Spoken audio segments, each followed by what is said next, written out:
sam prazan list, potpuno čist, koristio bih puno deblji kist. I samo jarke i šarene boje, da napišem ime tvoje i moje. Da sam prazna glava, potpuno zdrava, ne bih više ništa učio zabadava. Samo onoliko koliko mi treba, da još ostanem paf od tolikog neba.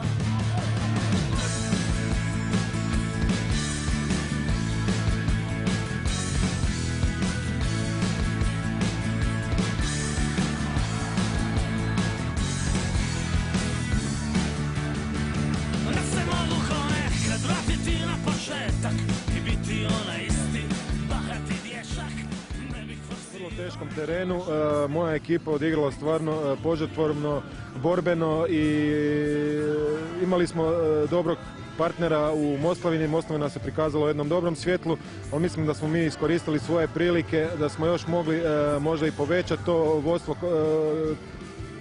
Na kraju mislim da smo ipak zasluženo dobili utakmicu. Ove starije uveo si u drugom dijelu, je li to bilo planirano? Pa nije, jednostavno ekipa se isprofilirala kroz pripremni period, svi su oni, ekipa čini 18 igrača. Sljedeću utakmicu možda će krenuti od početka, uvijek to sve zavisi od situacije.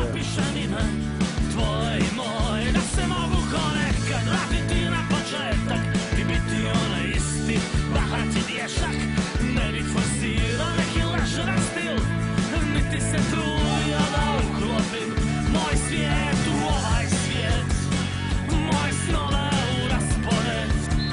Riskirao bih svaki pokušaj da zadržim taj osjećaj, samo za taj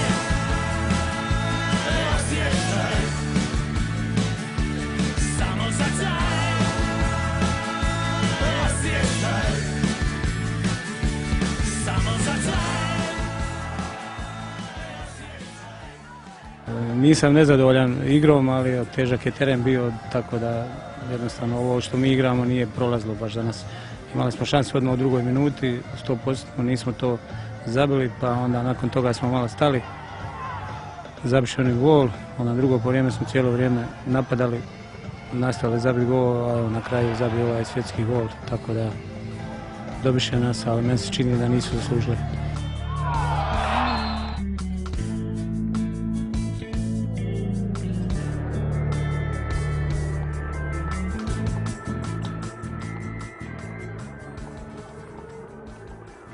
Više nego zadovoljan s ova 3 boda. To samo, ta 3 boda nam daju jedno veliko samopouzdanje. Sljedeća utakmica nam je u Imotskom, idemo to odraditi na jedan pravi način kao što smo ovu utakmicu odradili. Ja se nadam da polako ulazimo u tu pravu formu, jer s obzirom na pripreme gdje nismo imali baš vremenske prilike, nas nisu mazile, tako da će nam trebati jedno 2 tjedna još da bi ušli u onu punu top formu. Ko vam dolazi? Dolazi nam Mosor, tako da nadam se da ćemo to dobiti, morali bi. Ako bude teren pripremljen solidno, ja vjerujem da ćemo dobiti, ali bude li ovakav, ko će na ovom igrati?